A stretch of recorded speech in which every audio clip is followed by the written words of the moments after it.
dans son engagement à améliorer la gestion du foncier.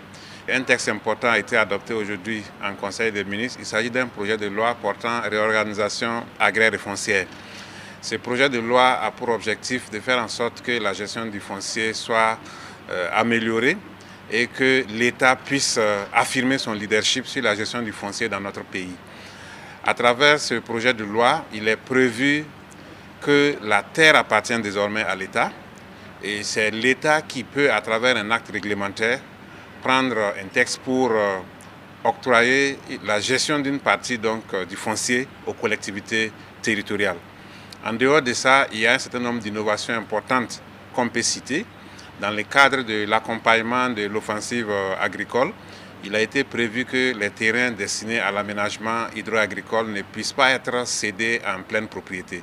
Ce qui veut dire que pour avoir accès à la terre pour l'agriculture, il faut procéder donc à un bail amphithéotique qui est un bail de longue durée qui va de 18 ans à 99 ans.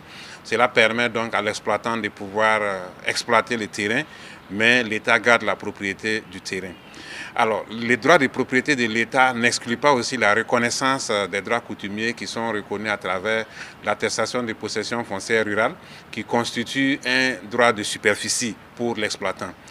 Alors, il y a d'autres innovations importantes. Par exemple, il est prévu qu'en ce qui concerne les terres rurales, il n'est pas possible pour un étranger de pouvoir avoir un titre de propriété sur les terres rurales. Donc, cela va permettre donc à l'État de pouvoir bien gérer les terres et de faire en sorte que la gestion du foncier puisse permettre d'assurer un développement économique et social. Le Conseil a adopté un décret qui porte adoption du pupille de la nation. Depuis le 22 juin 2022, il a été adopté une loi qui porte statut du pupille de la nation qui veut que les enfants mineurs de nos FDS et des agents publics qui sont tombés au champ d'honneur puissent être pris en charge en ce qui concerne leur santé et l'éducation. Donc le décret d'application précise davantage les conditions. Donc c'est conformément à ces deux textes, savoir la loi et son décret d'application, que effectivement le décret de ce matin a été adopté pour 255 enfants. Ce qu'il faut dire, c'est que avant ce décret, il y a eu un premier décret qui a apporté adoption des pupilles de la nation de 67 enfants.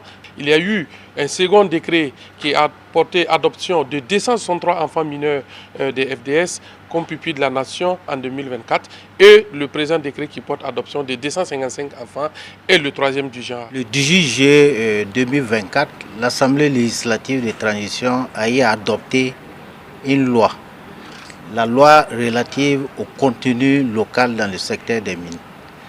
Cette loi consacre un certain nombre de dispositions et les renvoie à la prise de textes réglementaires. Donc les deux décrets qui ont fait l'objet d'examen au titre du ministère en charge des mines portent sur la mise en œuvre de ces renvois de cette loi portant contenu local dans le secteur des mines. À ce titre, un premier décret a été examiné et porte sur la fixation des conditions et mécanismes de mise en œuvre de la sous-traitance, de la co-traitance et la fourniture des biens et services dans le secteur minier. Pour ce décret, il faut dire que le Conseil a décidé que dorénavant, il sera institué un agrément pour la sous-traitance et la fourniture des biens et services au niveau du secteur minier.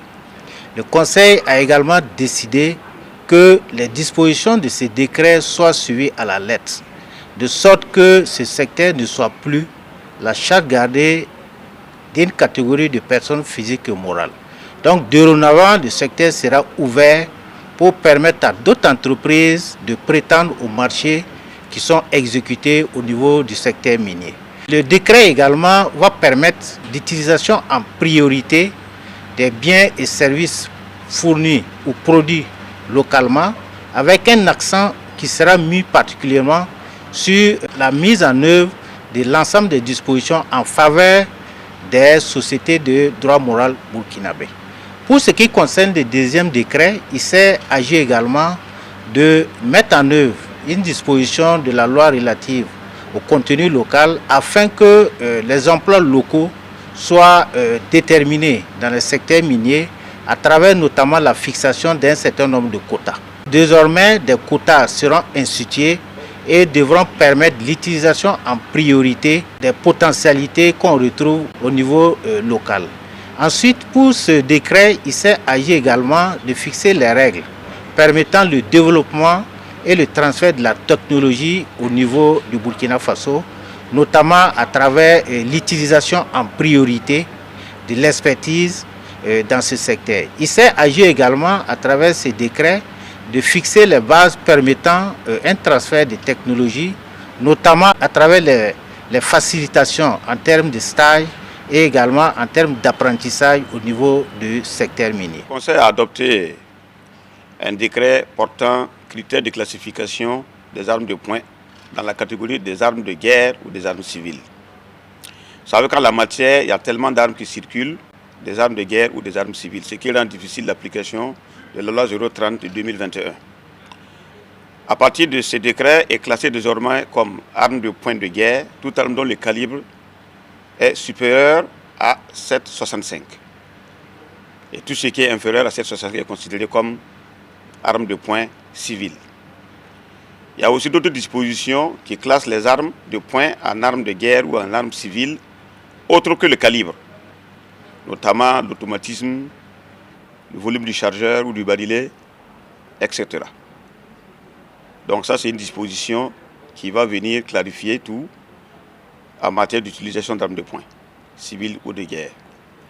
C'est sûr que les détenteurs actuellement, les exportateurs d'armes de poing, soi-disant civiles avant, notamment le 9 mm, des dispositions particulières seront prises pour la gestion de ces armes qui sont déjà en circulation et qui avaient été considérées comme des armes civiles.